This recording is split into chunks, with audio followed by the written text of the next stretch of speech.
Nous poursuivons avec une réflexion sur l'avenir du modèle journalistique à l'ère des algorithmes, entre souveraineté de l'information, indépendance des médias et transformation des plateformes de nouvelles.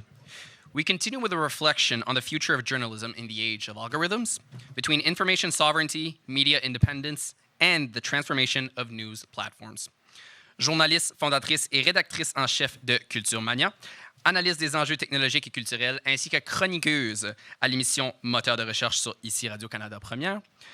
Journalist, founder and editor-in-chief of Culture Mania, technology and culture analyst, and columnist on Moteur de recherche on ici Radio-Canada Première. Veuillez accueillir, please welcome, Chloé-Anne Touma.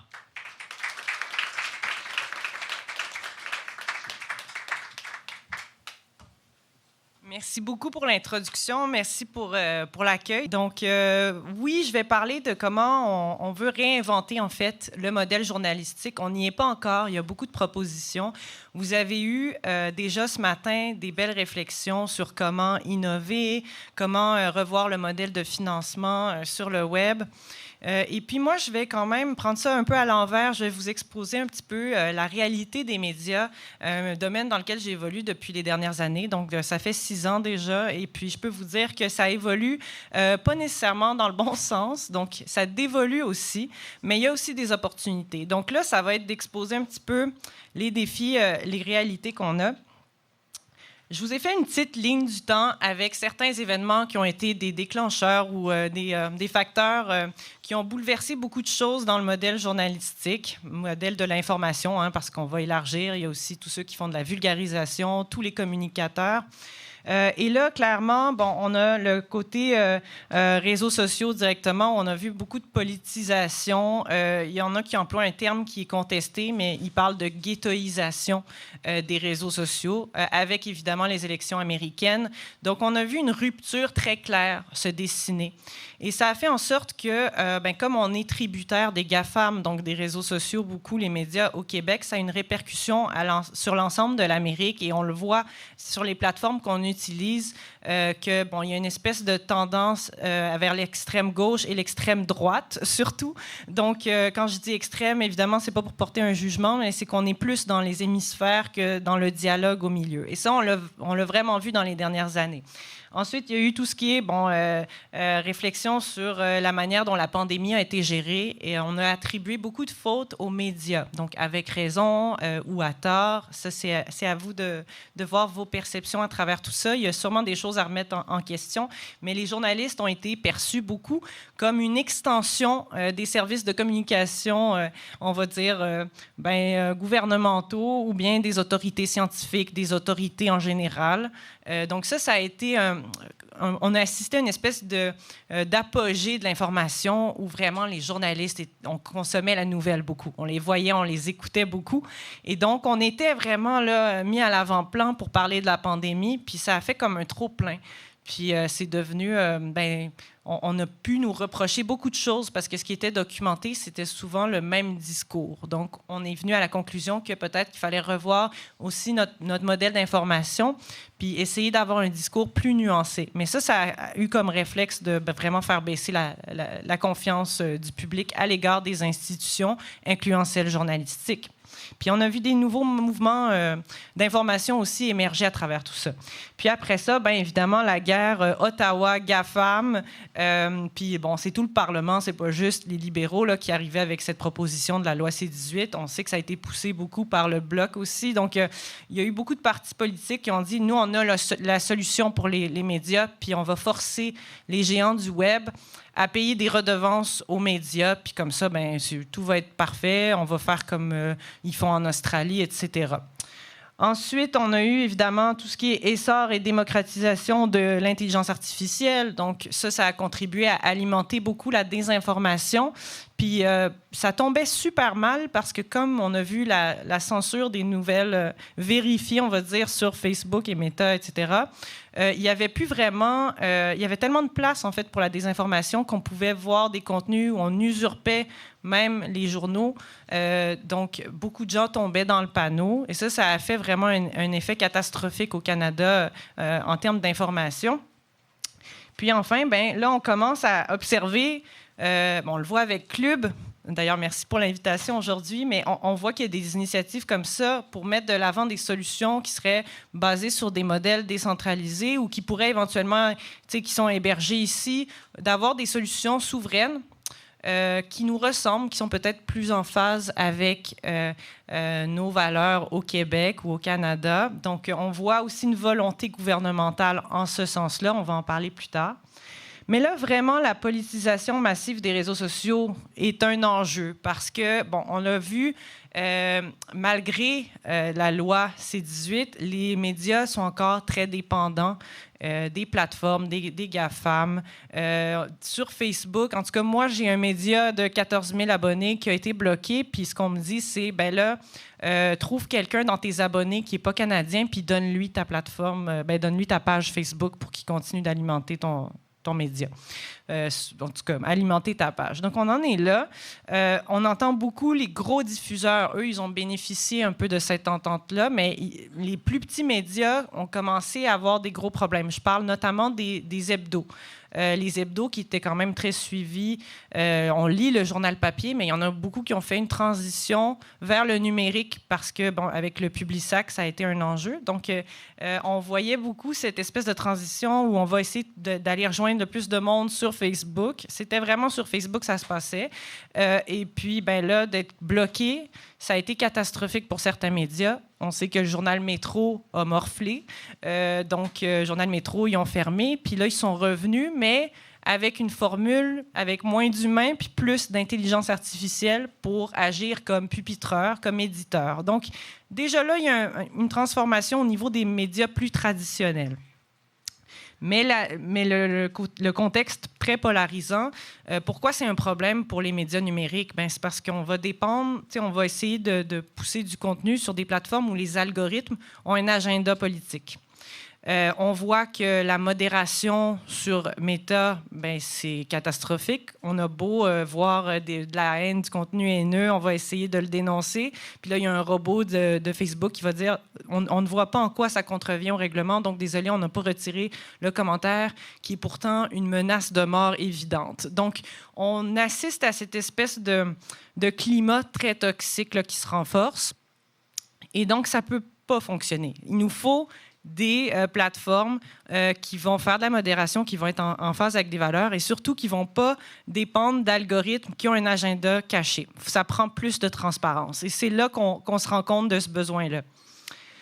On a évidemment, bon, je reviens sur la pandémie parce que là, ça a été de trouver comment on fait pour regagner la confiance du public. On a vu des journalistes s'affranchir un peu des médias traditionnels puis dire, ben nous, on va être créateurs de contenu. Fait qu'on va essayer d'avoir un following base ou des gens qui vont nous suivre et qui n'iraient pas chercher le contenu d'information peut-être en regardant LCN ou Radio-Canada, mais qui...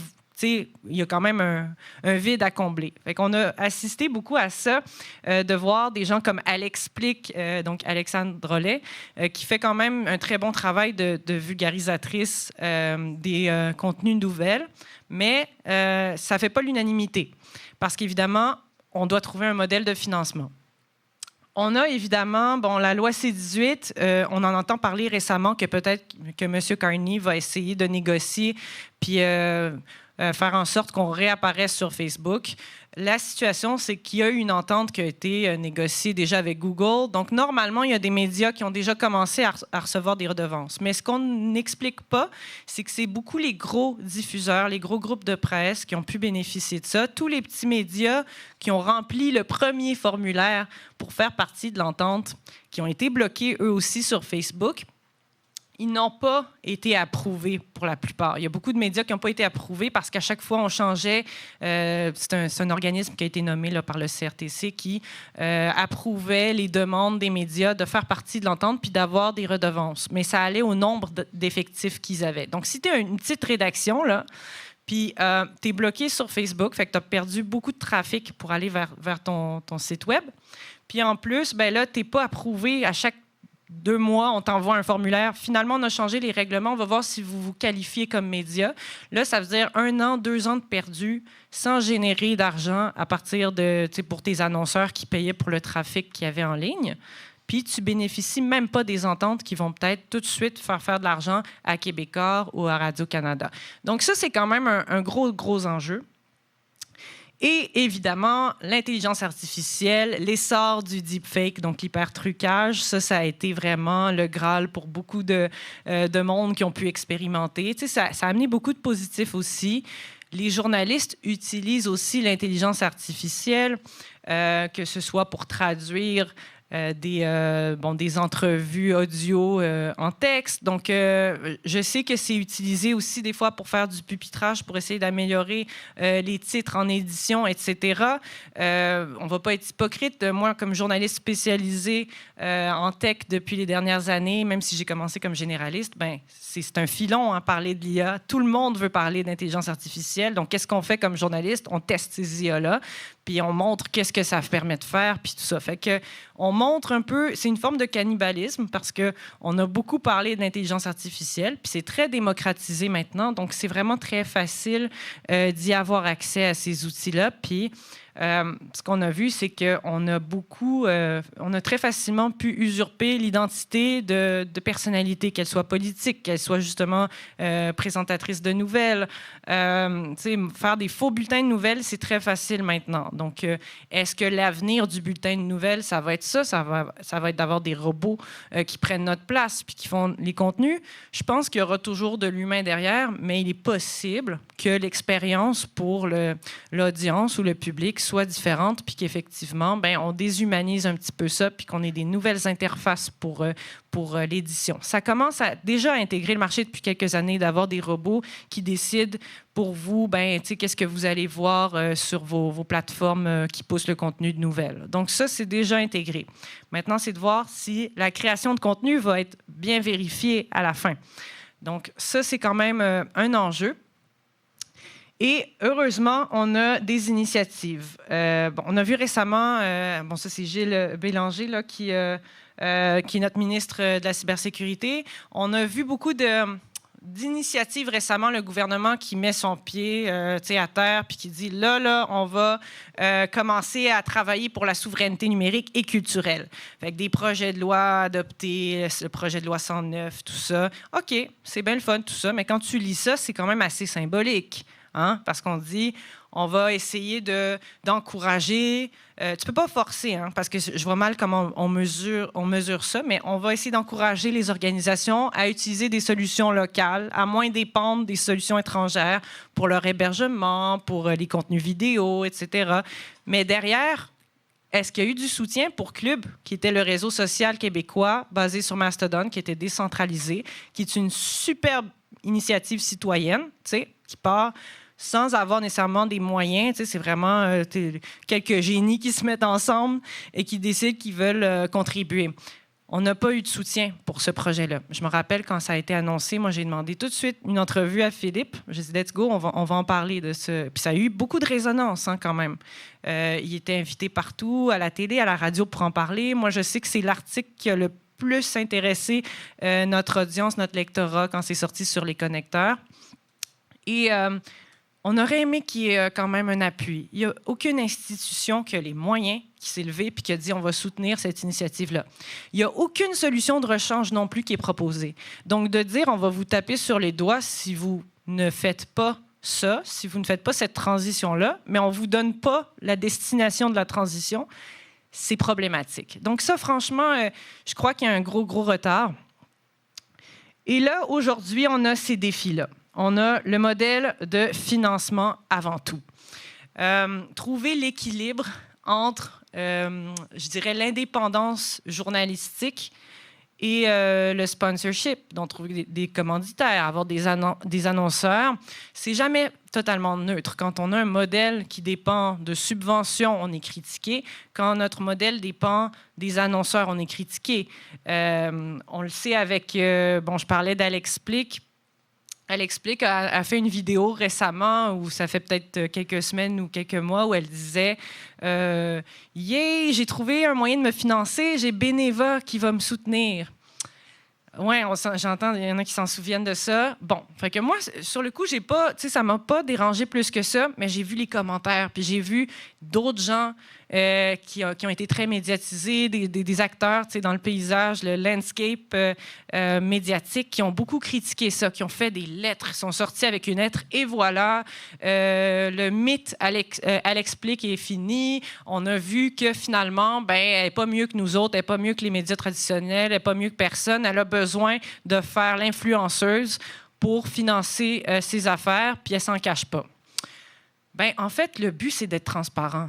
T'sais, en 2026, là, scoop, la neutralité absolue n'existe plus. Alors, vous pouvez continuer d'enseigner ça sur les bancs d'école, à l'université, de dire le journaliste, en fait, la première chose, c'est qu'il est neutre, il est totalement neutre. C'est impossible.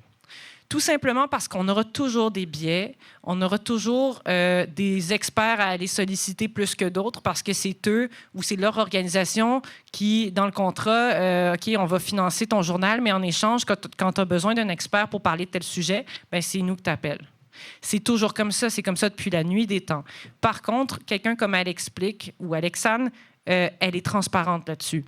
Puis on est obligé de fonctionner comme ça parce qu'on n'a pas de modèle de rechange pour ça.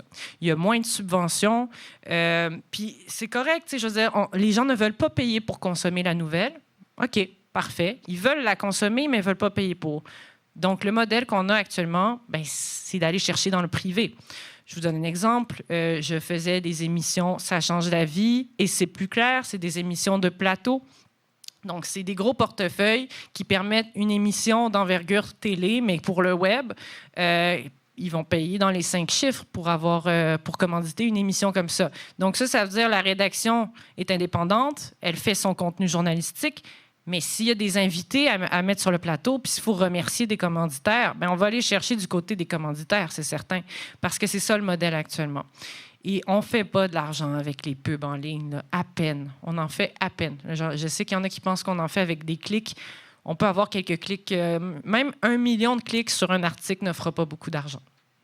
Donc, ça, c'est quand même la réalité. Donc, il faut trouver un modèle de financement qui fonctionne. Et ce n'est pas les GAFAM qui siphonnent 80% de ces redevances-là qui l'apportent, la vraie solution, mais c'était mieux que rien. Fait que ce n'est pas eux les seuls fautifs. Ils nous amenaient quand même assez de trafic pour là intéresser des annonceurs qui, eux, nous payent. Donc, ce n'est pas les pubs en tant que tels qui rapportent de l'argent. C'est les chiffres qu'on amène aux annonceurs qui les attirent. Donc, il faut trouver un moyen de les attirer vers des plateformes locales, souveraines, intéressantes, où il y a assez de monde pour offrir de la diversité, parce que l'audience ne veut pas quelque chose d'homogène. L'audience veut avoir peut-être un fait divers, comme on dit, où il y aurait vraiment ces plateformes où son contenu social, puis aussi le contenu des médias, pourquoi pas tout réunir à la même place. Donc ça serait une belle solution. Là, je ne sais pas quand est-ce que ça va arriver, mais j'ai vraiment hâte de voir ça. Puis c'est ça, là, on a des modèles, je disais, inspirants comme elle explique.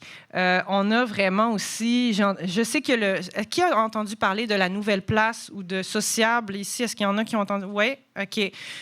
Bon, ça a été présenté aussi comme une réponse à notre situation, notre dépendance des GAFAM.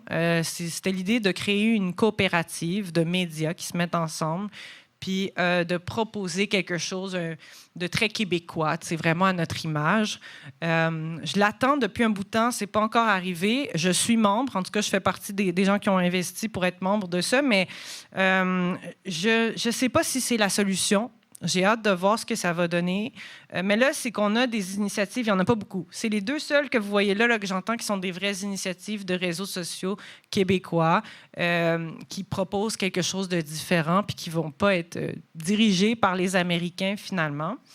Puis, évidemment, là, ce que vous voyez au milieu, c'est un magazine Culturemania. Ce que je fais avec Culturemania, en fait, c'est que j'ai des collaborateurs qui sont des experts de toutes sortes de milieux. Donc, on va en avoir qui vont parler d'éducation. Il y en a qui vont parler peut-être des OBNL, de la situation communautaire. Il y a aussi des PDG de tech, des gens dans la cybersécurité. On essaye d'avoir le plus possible des voies assez diversifiées pour aborder toutes sortes d'angles de transformation culturelle, sociale, numérique. Fait qu'il y a une section aussi qui s'appelle Future Mania, français-anglais, où on va parler de tout ce qui est visionnaire, tout ce qui est révolutionnaire, tout ce qui pourrait avoir un gros impact positif sur la société. Et la tech qui est très présente parce que c'est la tech qui mène aujourd'hui. C'est la stratégie, ce sont les zones d'innovation au Québec. Puis je pense qu'il faut embrasser ces révolutions-là, puis vivre avec son temps, sinon on va manquer le bateau. Donc les médias, il faut aussi qu'on s'intéresse aux nouvelles technologies, aux nouvelles plateformes. Et ça veut dire être un peu partout, faire du multiplateforme, faire du multimédia. Et le journaliste devient un créateur de contenu. J'étais à Urbania, puis on me disait, les journalistes, aujourd'hui, là, ils aiment ça qu'on les appelle créateurs de contenu chez nous. Ils ne veulent plus qu'on parle juste de journalistes. Ça devient quasiment tabou, ces sujets-là, mais c'est important parce que il faut revoir nos modèles, il faut arrêter de snobber les créateurs qui font des contenus qui sont très vus sur le web. Il faut voir comment on s'en inspire, comment on attire des « Elle explique » sur des plateformes québécoises. Comment on fait pour aller chercher les jeunes sans dire, c'est juste les jeunes qui nous intéressent. Les gens qui adorent les médias traditionnels, qui lisent leur journal papier, qui regardent la télé, est-ce qu'il n'y aurait pas moyen de trouver au Québec une façon de réunir tout ce monde-là? Est-ce que la solution ultime, c'est d'être complémentaire avec les solutions américaines? Peut-être. Je ne dis pas qu'il faut tout boycotter. Moi, je suis encore sur toutes les plateformes. Je préfère occuper l'espace que de laisser à certains groupes plus radicaux. Mais, qu'on commence par voir ce qu'on peut faire ici avant de dire que ça n'intéressera personne. Je pense qu'il y a des choses à faire avec ça, c'est certain. Fait que médias hybrides, pourquoi? Moi, je pense que c'est une bonne solution, c'est d'avoir autant du contenu traditionnel, sous forme de médium traditionnel, des magazines page tournante, des magazines qu'on peut télécharger et qui reviennent à fréquence hebdomadaire sur des thématiques qu'on approfondit sous forme de dossiers avec des reportages, des statistiques, de la recherche terrain, des entrevues. C'est super important, mais il faut aussi faire des contenus de format plus court, des vidéos. Là, ce qu'on a fait chez Culture Mania, c'est qu'on a aussi une section « Tester vos connaissances ». Donc, par exemple, un reportage ou une série de reportages sur la cybersécurité, sur comment détecter la cyberfraude pour les aînés, essayer de leur donner des outils.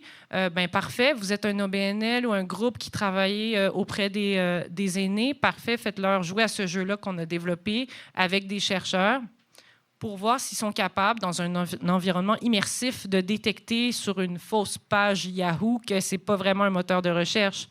Fait que là, c'est d'avoir une page qui est générée, qui va être comme un Yahoo là, sur votre navigateur. Des fois, ça s'installe, puis vous pensez que c'est le vrai Yahoo qui s'impose. Ben non, c'est un faux Yahoo, c'est une fausse page qui imite Yahoo, puis qui met au lieu des nouvelles, des publicités. Fait que là, c'est l'idée d'apprendre à quelqu'un qui a peut-être moins de littératie numérique que si tu cliques là, on va te dire « Ah, tu as trouvé l'indice, c'est pas vraiment Yahoo, ou ça, c'est un courriel frauduleux. » Fait que d'essayer d'amener le média, je pense qu'on s'en va vers une formule où il faut que ce soit plus interactif. Plus interactif, plus rétroactif aussi. Vous aimez ça, vous n'aimez pas ça, donnez-nous vos commentaires. Plus de place à l'opinion aussi. On sait que ça marche, ça, dans les médias traditionnels, les lettres d'opinion. Je pense qu'il faut continuer de faire ça, puis je pense qu'il faut donner la parole à d'autres mondes. Pas toujours les mêmes spécialistes, les mêmes experts, pas toujours des nepo babies. C'est beaucoup les enfants d'eux qui viennent prendre la place à la télé. Fait que la télé ne ressemble pas à toutes les minorités qui pourraient composer le Québec. Il y a c'est moins représentatif de la vraie diversité. Je pense que la télé est en train de piquer du nez pour ça. Mais grâce à la loi C-18, il y a eu un petit « Ah! » Les médias numériques sont dans marde, fait qu'on revient.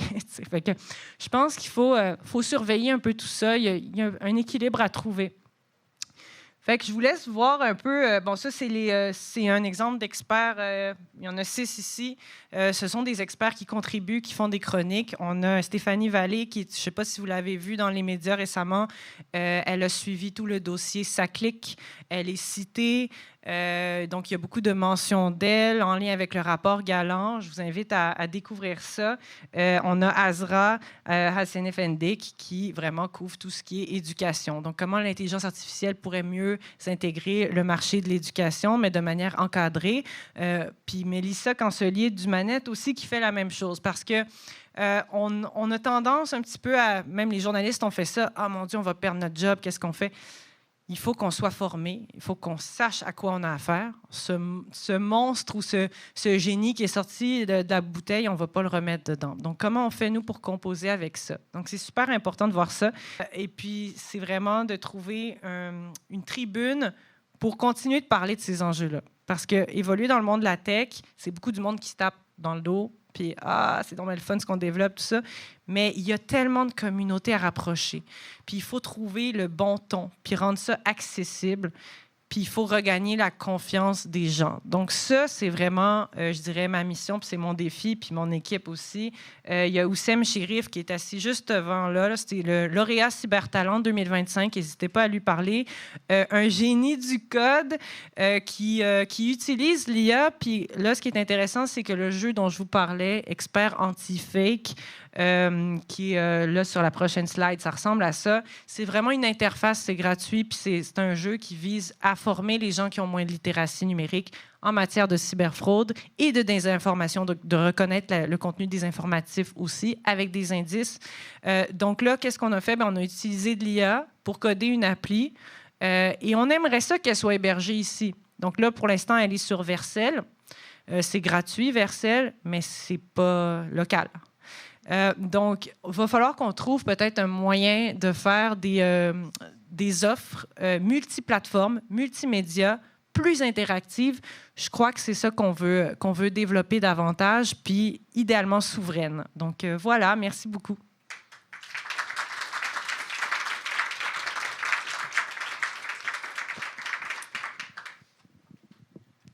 Merci beaucoup. Est-ce que je restais ou il y avait... Oui, absolument. Oui, tu peux rester. okay. On va avoir des questions. Je suis très content de voir cet expert anti-fake parce que je pense que j'ai une tante qui croit que la vache, ça saute vraiment sur la trampoline. Bon, mais tu vois, on ne juge pas. Que ça va être vraiment important pour elle. Clientèle. Je répète un peu la même chose que j'ai dit toute la journée. Si vous avez des questions dans le public, peut-être juste lever la main. On a Paige qui se promène avec le micro. Nous donner votre nom, votre titre et la question. If you have questions from the audience, Paige is walking around with the mic. Just give us obviously your name, your title, where you work, and your question for Chloé-Anne.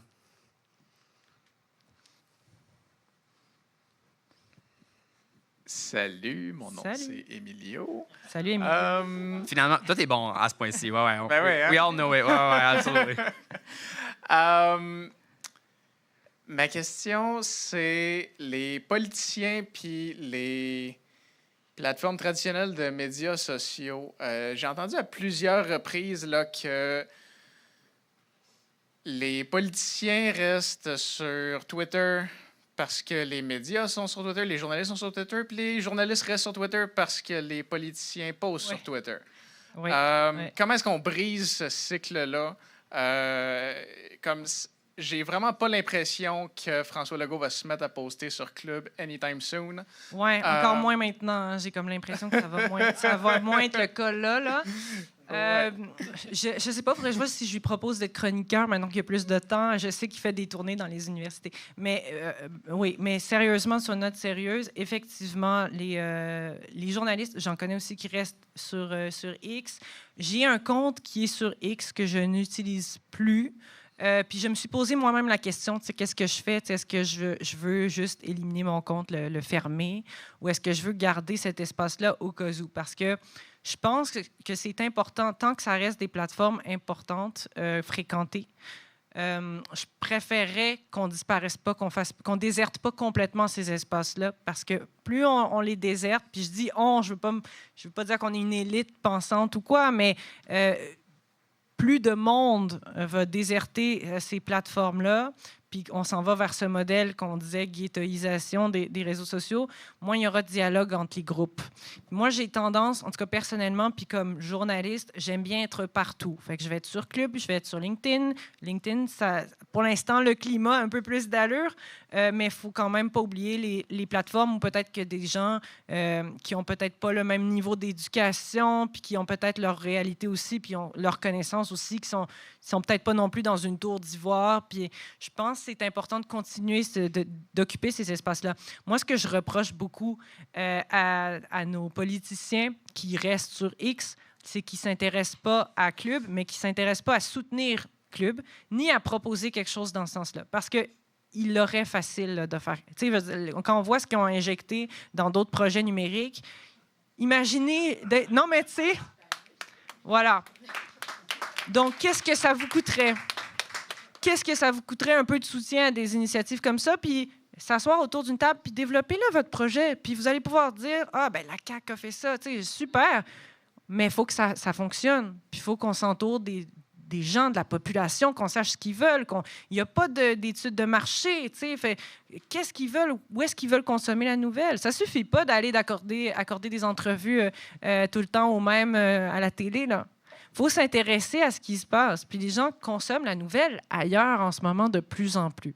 Fait que ça, moi, c'est ça que je reproche, c'est d'être là-bas parce que c'est facile. Pas de trouver d'autres tribunes, puis de les soutenir, puis d'essayer vraiment de générer un espace parce qu'ils ont la crédibilité quand même pour soutenir ces initiatives-là. Créer un espace en phase avec les valeurs nationales. Et c'est ça que je leur reproche. Fait que moi, je dirais, restez, je ne vais pas vous juger si vous restez sur X, etc., mais intéressez-vous à autre chose. Puis même dans la consommation de nouvelles, je ne vous dirais pas de lire juste mes contenus. Je vous dirais c'est super important d'aller vous informer auprès d'autres sources, de lire, de continuer de consommer la nouvelle traditionnelle, mais aussi aller voir ce que les jeunes qui font quand ils vulgarisent la nouvelle disent aussi sur les réseaux sociaux. Il faut faire une moyenne de tout ça pour arriver à ce concept de neutralité qui, pour moi, est de plus en plus désuet. Voilà. Merci pour la question. Merci. Une autre question du public? Ici. Là-bas, fantastique. Victor de Fediost. Oui. Je voudrais savoir comment on ferait pour montrer à nos politiciens... Je ne vois pas, excuse-moi, Victor. Ici. OK, ici. Oui, là, c'est bon. Merci. Comment on communique à nos politiciens qu'on a de l'intérêt pour la souveraineté numérique puis qu'on veut que ça devienne un plan plus concret que juste des pensées en l'air? Je pense que c'est une très bonne question, puis... c'est sûr que, bon, il y a eu des initiatives, on demandait, du point de vue journalistique, on essayait de partir des mouvements, puis on essayait de dire à la population, ben boycottez Facebook, boycottez ça. Ça ne marchera pas. Tout simplement parce qu'on a énormément de souvenirs sur Facebook. Les gens continuent d'y aller pour voir leurs amis, tout ça. Mais je pense que les médias, on a cette responsabilité de parler d'initiatives comme ça de plus en plus, puis de critiquer les bévues dans les projets numériques. Il y en a beaucoup. Il y en a beaucoup. Puis c'est facile, on dit, c'est facile, tu critiques, fais juste te présenter. Je pense aussi que les citoyens devraient de plus en plus s'intéresser à la politique, se présenter aussi pour amener des nouvelles idées. Mais je crois que ça va partir aussi de cet engagement-là des médias qui sont en ce moment trop en compétition. Au Québec, on n'est pas une grosse société, OK? On devrait se mettre ensemble. Puis on devrait réfléchir à ces questions-là. Puis on a les tribunes, puis...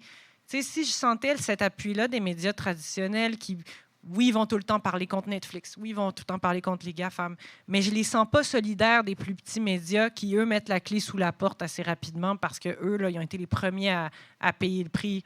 Fait que, tu sais, je pense que c'est important de se mettre ensemble, puis ça va être ça l'enjeu. Ça va être de se mettre ensemble puis de vraiment trouver des solutions qu'on peut mettre sur la table. Fait que du journalisme de solution. Puis ça, tu sais, vous, là, comme citoyen, tout ça, d'en parler de plus en plus. Faites-en des lettres d'opinion. Dites ce que vous pensez. Écrivez-moi. Moi, ça va me faire plaisir de vous donner la parole. Mais moi, j'ai une responsabilité aussi de faire un dossier sur cette thématique-là, puis d'en parler, puis de questionner les politiciens, questionner le ministère là-dessus, de plus en plus, puis de jamais lâcher le morceau. Puis c'est pas toujours facile parce que c'est un ministère, des fois, là, on sent que la communication, elle est... tu fais pas son affaire, il te répond plus comme journaliste. Moi, j'en ai vécu des affaires comme ça avec le ministère de la Cybersécurité. Ça a quand même changé avec certaines personnes qui sont venues en poste, mais je pense qu'il faut continuer d'en faire un dossier ensemble, puis la population, aller occuper des espaces comme Club. C'est super important. Mais je pense que ça va se faire ensemble, puis se mettre ensemble, les journalistes, être solidaires, puis ne pas juste parler pour soi, là, puis pour son média. Ça, c'est vraiment le défi. Voilà. Fantastique. Est-ce qu'on a une autre question? Oui, je suis dans le coin ici. Je suis dur à voir un petit peu. Là. Dans le coin, regarde, je vais cogner sur le mur pour que vous m'entendiez. OK, c'est bon. Parfait. Ouais, mon oreille est meilleure. Fixé à peu près vers ici. Vous êtes à peu près en ligne. Merci beaucoup pour cette présentation-là. C'est vraiment très intéressant.